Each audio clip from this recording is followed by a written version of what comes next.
Hello friends, स्वागत है आप सभी का आपके अपने YouTube channel study with happiness में। आप सभी का हार्दिक स्वागत है आपके अपने यूट्यूब चैनल में। तो फ्रेंड्स, आपकी जो कल की क्लासेस थी वो नाउन और केसेस की थी, तो केसेस आपके थोड़े से पेंडिंग थे, तो चलिए आज वो ख़त्म कर लेते हैं। और आज की क्लास लेने से पहले आप पहले की क्लासेस प्लीज़ रिवाइज़ कर लीजिएगा। आगे के सभी क्लासेस के लिए यही आपका होगा मेन मोटिव कि आप जब भी कोई नई क्लास पढ़े तो पहले का जो होता है वो पूरा का पूरा रिवाइज़ कर लें। तो चलिए टाइम वेस्ट ना करते हुए हम अपनी क्लासेस स्टार्ट करते हैं। तो नेक्स्ट पॉइंट आपका था, आप कहाँ कहाँ पर कैसे कैसे केसेस को यूज़ करते हैं। तो 12th पॉइंट तक आपने पढ़ा था। अभी नेक्स्ट है आपका with some dignified natural objects, मतलब कि कुछ नेचुरल ऑब्जेक्ट्स जो होते हैं वो इतने उत्कृष्ट होते हैं, इतने महान और इतने अच्छे होते हैं कि उनके साथ हम अपोस्ट्रोफी एस लगा सकते हैं। जैसे आपने पढ़ा होगा कि लिविंग और नॉन लिविंग में कैसे कैसे अपोस्ट्रोफी एस यूज़ करते हैं। तो द अर्थ सरफेस, अर्थ मतलब क्या है? पृथ्वी, हमारी जो पृथ्वी है उसकी सतह। अर्थ्स क्रिएचर्स मतलब जो पृथ्वी है उस पर रहने वाले जो प्राणी हैं, क्रिएचर्स हैं वो।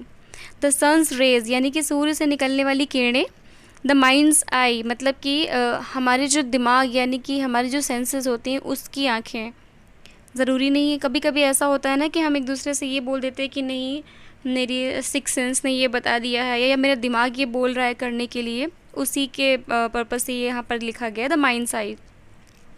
ओके, तो नेक्स्ट आपका है कभी कभी कुछ स्पेशल कंडीशंस ऐसी होती हैं जहाँ पर हम एक्सप्रेशन को छोटा करने के लिए अपोस्ट्रोफी एस लगाते हैं, जबकि वहाँ पर आप नेचुरल देखेंगे, लॉजिकली देखेंगे तो लगेगा अरे यहाँ पर तो अपोस्ट्रोफी एस यूज़ ही नहीं होता है, लेकिन एक्सप्रेशन को छोटा करने के लिए लगा दिया जाता है।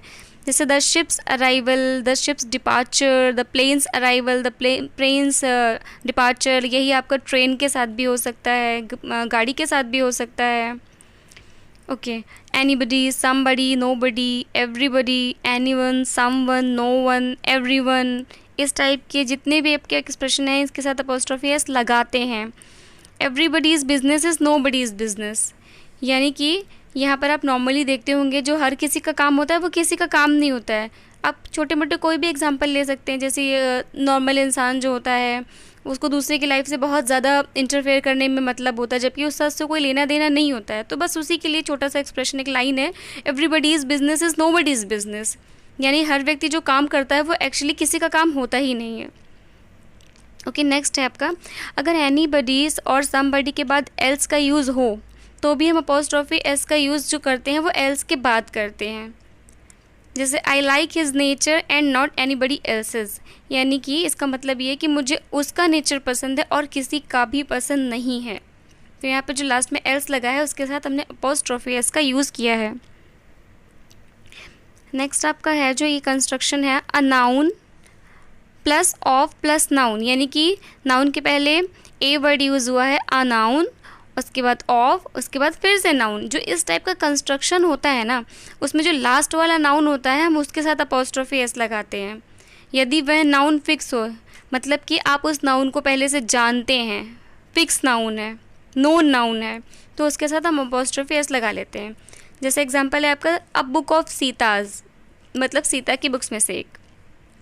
अ फ्रेंड ऑफ माई सिस्टर्स, मतलब मेरी सिस्टर की फ्रेंड्स में से कोई एक।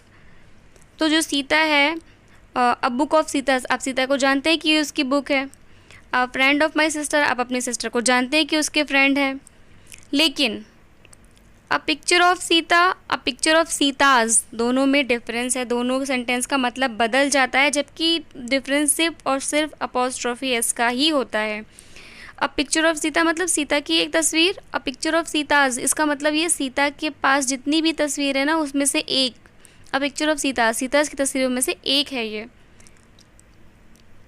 नेक्स्ट आपका आता है, किसी भी पर्सन के पहले, किसी थिंग के पहले अगर पॉजेसिव हो या फिर पॉजेसिव एडजेक्टिव हो, मतलब पॉजेसिव अपोस्ट्रोफी लगा हो या फिर पॉजेसिव एडजेक्टिव लगा हो, तो हम उस पर्सन या थिंग के पहले आर्टिकल यूज़ नहीं करते हैं। एग्जाम्पल से आपको बिल्कुल क्लियर हो जाएगा। अमेरिकाज़ इंटरवेंशन, इंटरवेंशन मतलब क्या होता है? वो हस्तक्षेप जो करता रहता है। तो अमेरिका हर चीज़ में अपना हस्तक्षेप करता रहता है, तो अमेरिकाज़ इंटरवेंशन हो गया, ये एग्जाम्पल है। द इंटरवेंशन ऑफ अमेरिका, यानी कि हम इस एक्सप्रेशन को दो तरीके से लिख सकते हैं। नेक्स्ट आपका आता है अगर दो नाउन में से क्लोज रिलेशन, जैसे आपको प्रीवियस क्लास में बताया था कि अगर दो नाउन में से बिल्कुल क्लोज रिलेशन होता है तो हम लास्ट वाले नाउन के साथ अपोस्ट्रोफी एस लगाते हैं। जैसे राम और सीता दोनों का ही बच्चा होगा तो आएगा राम एंड सीताज बेबी, क्योंकि आपको पता है वो दोनों हस्बैंड वाइफ है तो उनका बेबी है, तो दोनों के साथ अपोस्ट्रोफी एस लगाने की ज़रूरत नहीं है। जो लास्ट वाला नाउन है आपने उसके साथ अपोस्ट्रोफी एस लगा लिया क्योंकि दोनों में बहुत क्लोज रिलेशन है। और यहाँ पर है अगर दो नाउन्स में बहुत ज़्यादा क्लोज रिलेशन नहीं भी होता है लेकिन ज्वाइंट पोजेशन होता है। ज्वाइंट पोजेशन मतलब कि एक ही चीज़ पर दोनों का समान अधिकार होता है, तो हम लास्ट वाले नाउन के साथ अपोस्ट्रोफी एस लगा सकते हैं। जैसे कोई प्रॉपर्टी हो गई, आपने 2-3 लोगों ने मिल के ले ली है, अगर 2 लोगों ने मिल के लिए तो दोनों का समान अधिकार हो गया।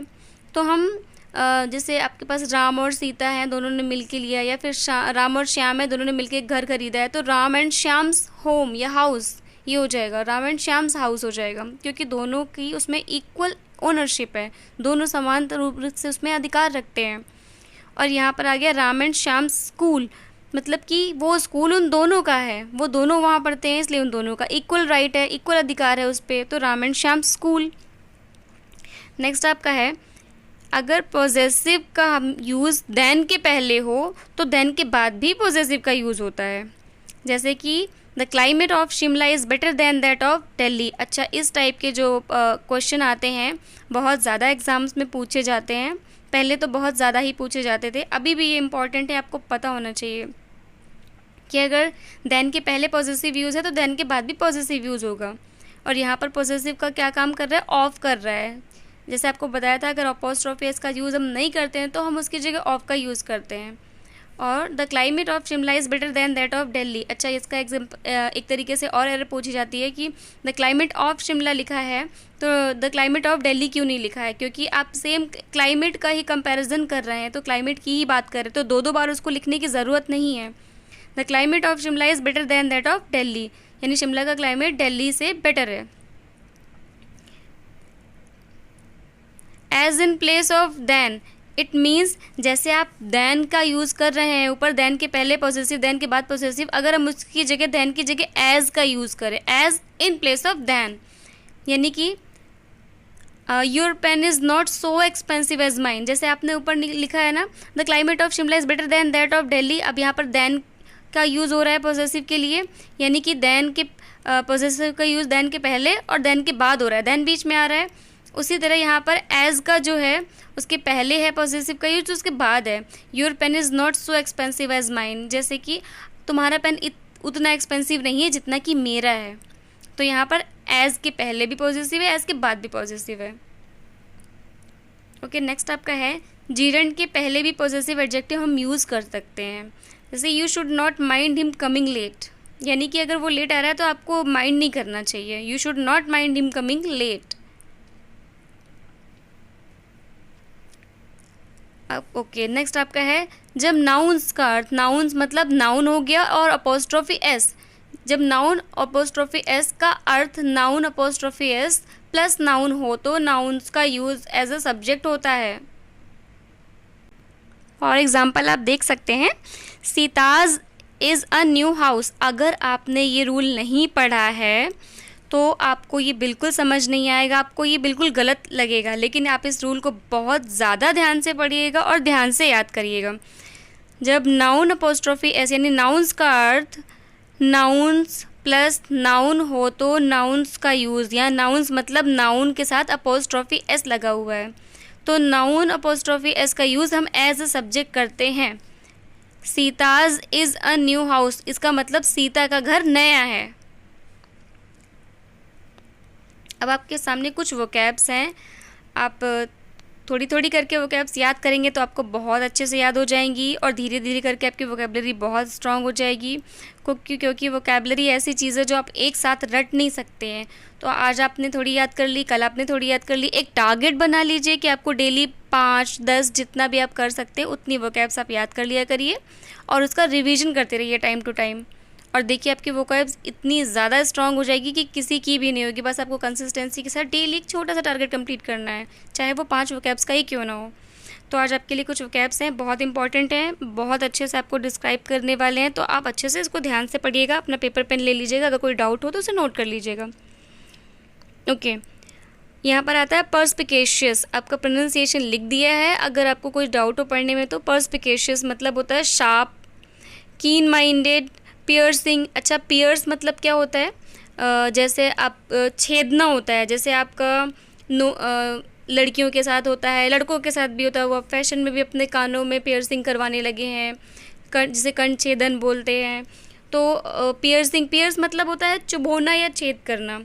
तो शार्प, कीन माइंडेड, पियर्सिंग मतलब कि एक पर्सन की आपको क्वालिटी बताई जा रही है। पर्सपिकेशियस मतलब कि एक ऐसा पर्सन जो बहुत ही कीन माइंडेड है, बहुत ही शार्प है। पियर्सिंग मतलब कि बहुत ज़्यादा वाला शार्प है, चुभने वाला जो होता है, तो वो बहुत ज़्यादा कीन माइंडेड है। एक्यूमेन मतलब क्या होता है? किसी के माइंड की हम एबिलिटी बता रहे हैं कि उसके जो दिमाग है, उसका जो ब्रेन है वो कितना ज़्यादा शार्प है। ये ब्रेन की क्वालिटी है। ऊपर आपने देखा वो एक पर्सन की क्वालिटी थी। तो एक्यूमेन मतलब होता है शार्पनेस ऑफ माइंड और थिंकिंग, मतलब कि आपका माइंड जो है ना वो इतना शार्प है कि वो बहुत ही जल्दी बहुत ही अच्छे जजमेंट, राइट डिसीज़न ले सकता है। वो इतना शार्प है कि उसको बहुत ज़्यादा टाइम लेने की ज़रूरत नहीं है। वो सिचुएशन को देखेगा, अंडरस्टैंड करेगा और तुरंत एक सही डिसीज़न ले लेगा। उसे हम एक्यूमेन बोलते हैं। एक्यूपंक्चर, ये आपने सुना होगा, ये एक प्रोसेस होता है जिसके थ्रू हम ट्रीटमेंट करते हैं। तो ट्रीटमेंट में क्या होता है? छोटे छोटे नीडल्स होते हैं जिनको बॉडी में इंसर्शन कराते हैं और उसके साथ ये ट्रीटमेंट होता है। तो ये होता है medical insertion of needles. Okay, next आपका क्या है? पंक्टिलियस मतलब होता है extremely careful, extremely proper, extremely exact in procedure. मतलब आपने देखा होगा ना, कुछ लोग ऐसे होते हैं जो हर काम को बिल्कुल एक एक स्टेप को हर सही तरीके से ही करना पसंद करते हैं। वो ये नहीं चाहते हैं ना कि काम में उनके थोड़ा सा भी कोई गलती निकाल सके या फिर इधर का उधर हो। मतलब वो 100 में से 100 स्टेप्स जो होते हैं ना, अपने रूल्स रेगुलेशन के हिसाब से ही फॉलो करते हैं और हर छोटी सी छोटी चीज़ को बिल्कुल प्रॉपर तरीके से करते हैं। उन्हें बोलते हैं हम पंक्टिलियस, जो हर काम को एक प्रॉपर मैनर में करते हैं। पंजेंट मतलब क्या होता है? सेम वही होता है, शार्प, कीन माइंडेड, पियर्सिंग। लेकिन किस मामले में? अभी आपको बताया था स्टार्टिंग में ही जब आपकी क्लासेस ली थी कि हम वोकैब्स को याद करते हैं। बहुत सारी मीनिंग्स ऐसी होती हैं, वोकैब्स ऐसी होती है जिनका अर्थ हिंदी में एक ही निकलता है, लेकिन वो हमेशा एक जगह पर यूज़ नहीं की जा सकती हैं। वैसे ही पंजेंट का मतलब और पर्सपिकेशियस का मतलब सेम ही होता है, लेकिन पर्सपिकेशियस और पंजेंट दोनों में थोड़ा सा डिफरेंस होता है। क्या होता है? पंजेंट मतलब होता है शार्प, कीन माइंडेड, पियर्सिंग। लेकिन किसके लिए? टेस्ट के लिए, किसी पर्टिकुलर फूड के लिए, इसके लिए उसका ज़्यादा स्पेशली लिया जाता है। जैसे पंजेंट ऑर्डर हो गया तो वो बहुत जल्दी से बता देगा आपको। ये एज ए एडजेक्टिव भी यहाँ पर यूज़ हो सकता है और यहाँ पर किसी पर्सन के लिए यूज़ हो सकता है, दोनों के लिए यूज़ हो सकता है। ओके, पर्सपिकेशियस यहाँ फिर से लिख दिया, सॉरी।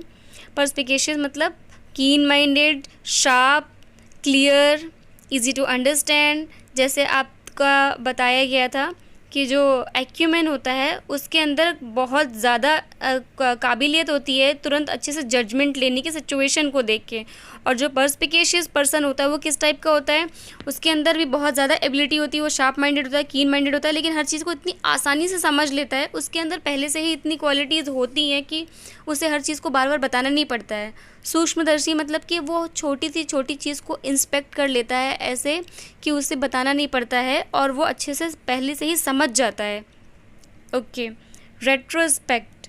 अब यहाँ पर रेट्रो वर्ड जब भी आ जाता है इसका मतलब ये है कि आप बैक में चले गए। जैसे आपने मूवीज़ में लिया होगा रेट्रो लुक, यानी कि ओल्ड 70s का 80s का लुक जो ले लेते हैं। तो रेट्रो वर्ड का मतलब ही होता है कि आप बैक में चले गए, बैकवर्ड चले गए हैं। रेट्रोस्पेक्ट। अब स्पेक्ट में इंस्पेक्ट आपने देखा होगा ना, इंस्पेक्ट मतलब अवलोकन करना, अब अच्छे से देखना, समझना किसी चीज़ को। तो रेट्रोस्पेक्ट मतलब होता है अ बैकवर्ड लुक, पीछे की चीज़ों को देखना। ओके, प्रोस्पेक्ट, जहाँ पर प्रो वर्ड होता है, प्रो का मतलब ही होता है फॉरवर्ड, आगे, अहेड, बिफोर। तो प्रोस्पेक्ट मतलब कि फॉरवर्ड लुक हो गया आपका। जहाँ पे भी प्रो वर्ड होता है फॉरवर्ड यूज़ करते हैं हम, जहाँ पे भी रेट्रो होता है हम बैकवर्ड यूज़ कर सकते हैं। और एक चीज़ और है, जहाँ पर भी पंजो लगा होता है, ये पंजेंट है ना, पंजेंट, तो जहाँ पर पंजो वर्ड होता है, पंजो भी एक रूट वर्ड होता है, उसका मतलब होता है पियर्स शार्पली। पियर्स का मतलब होता है चुभोना। तो यहाँ पर चुभोने का मतलब ये नहीं होता है कि आप सुई से ही कुछ चुभो रहे हैं, मतलब शार्प। शार्प का मतलब भी चुभने वाला ही तो होता है, लेकिन हम जब माइंड के शार्पनेस की बात करते हैं तो इसका मतलब उसका माइंड बहुत शार्प है, तेज़ है। तो पंजो वर्ड जो होता है उसका मतलब भी यही होता है। और अभी आपका आ गया है रेट्रोस्पेक्ट। तो रेट्रो का मतलब बैकवर्ड, प्रो का मतलब फॉरवर्ड, लेकिन स्पेक्ट का मतलब क्या होता है? देखना, लुक। तो जहाँ पर भी स्पेक्ट या स्पेक्टो होता है, स्पेक्टो रूट वर्ड होता है हमारा, तो स्पेक्ट जहाँ पर भी होता है वहाँ पर होता है लुक। जैसे कि आपने चश्मे के लिए भी सुना होगा, तो उसमें भी एक रूट वर्ड स्पेक्ट यूज़ होता है ना, उसका मतलब देखने के लिए ही होता है। जहाँ पर भी स्पेक्ट वर्ड है वहाँ पर देखने से रिलेटेड ही कोई ना कोई मीनिंग होगी। तो अगर आपने वोकैब्स के रूट वर्ड याद कर लिए ना तो बहुत सारी मीनिंग आपके लिए ईजी हो जाती हैं। अगर आपको नहीं भी पता है पर अगर आपको रूट वर्ड उसमें दिख गया है आपके जान पहचान का, तो आप ये तो समझ जाओगे कि ये जो मीनिंग है वो इससे ही रिलेटेड है। तो रूट वर्ड के साथ में चीज़ें याद किया करिए। इंट्रोस्पेक्टिव, अच्छा यहाँ पर स्पेक्ट है, इसका मतलब स्पेक्ट का मतलब देखना होगा। इंट्रो मतलब अंदर, अंतरात्मा वाला जो होता है, अंदर से किसी चीज़ को फील करना या बोलना। तो इंट्रोस्पेक्टिव मतलब कि अपने अंदर झांकना, अपने अंदर की चीज़ों को एनालाइज करना, खुद को एनालाइज करना होता है। नेक्स्ट आपका है सर्कमस्पेक्ट। अच्छा, आप जैसे सर्कमस्टेंसेस वर्ड सुनते होंगे वैसे ही सर्कमस्पेक्ट होता है। स्पेक्ट मतलब कि देखना। अब सर्कमस्पेक्ट जो होता है वो क्या होता है? ऐसा पर्सन जो बहुत ही केयरफुल होता है, वॉचफुल होता है, कॉशियस होता है। अब कॉशियस, केयरफुल, वॉचफुल मतलब कि वो इतनी ध्यान से हर चीज़ को इंस्पेक्ट करता है, हर चीज़ को इतने ध्यान से देखता है, उस पर्सन को बोलते हैं कॉशियस। मतलब ज़रूरत से ज़्यादा, बहुत ही ज़्यादा जो ध्यान से होता है, ध्यान देने वाली चीज़ होती है। जैसे आपने देखा होगा कहीं कहीं पे वार्निंग लिखी होती है, कॉशन, सावधान, आगे ये चल रहा है, या खुदाई चल रही है, या मेट्रो का काम चल रहा है, कॉशन लिखा होता है, चेतावनी लिखी होती है। तो वैसे ही कॉशियस मतलब जो हर वक्त सचेत रहता है, बहुत ही वॉचफुल रहता है, बहुत ही केयरफुल रहता है। तो आज आपने कितने रूट वर्ड देखे हैं? एक आपका रूट वर्ड हो गया है स्पेक्टो, मतलब टू लुक, मतलब कि देखना। और अगर पर, अच्छा पर जो है आपका PER, परस्पिकेशियस में पर जो है वो भी एक रूट वर्ड है। थ्रो, थ्रो मतलब कि जैसे किसी चीज़ को आपने एग्जांपल दिया होगा ना, आपको कोई बुक मिल गई है, आप टीचर ने आपसे बोला कि आप इस बुक को गो थ्रू कर लो, मैं इसमें से ही क्वेश्चन पूछूंगा। यानी कि किसी भी चीज़ का अवलोकन आपने ऊपर से नीचे तक अच्छे से कर लिया है। अच्छा, एक्यू, एक्यू मतलब होता है टू शार्पन। जैसे आपने एक्यूपंक्चर है ना, अब नीडल्स का इंसर्शन करते हैं, मतलब सुई को चुभा कर कोई ट्रीटमेंट किया जा रहा है, तो एक्यू मतलब होता है टू शार्पन। पंक्चर्स मतलब होता है पॉइंट। ये आपके रूट वर्ड में ही आते हैं। पंजो आपका बताया था टू पियर्स शार्पली। और आपका रेट्रो मतलब बैकवर्ड, प्रो मतलब फॉरवर्ड, इंट्रो मतलब क्या होता है? इनसाइड। ये जो आपके 3 हैं, रेट्रो मतलब बैकवर्ड, प्रो मतलब फॉरवर्ड, स्पेक्ट मतलब देखना, इंट्रो मतलब इनसाइड, आपके अंदर, विद इन यू, अंदर, किसी भी चीज़ के अंदर, तो वो इंट्रो होता है। तो ये आपके रूट वर्ड तैयार हो गए, ये वोकैब्स तैयार हो गई। प्लीज़ आप जितने भी दिन आपको क्लास के बाद में वोकैब्स बताई जाएगी, पढ़ते जाइएगा और रिवीजन करते जाइएगा। आज की क्लास को देखने के लिए थैंक यू। अपनी डेली की क्लासेस रेगुलरली पढ़ते रहिए। कुछ प्रॉब्लम हो तो कमेंट करते रहिए। अपना सपोर्ट प्लीज़ बनाए रखिएगा। Thank you.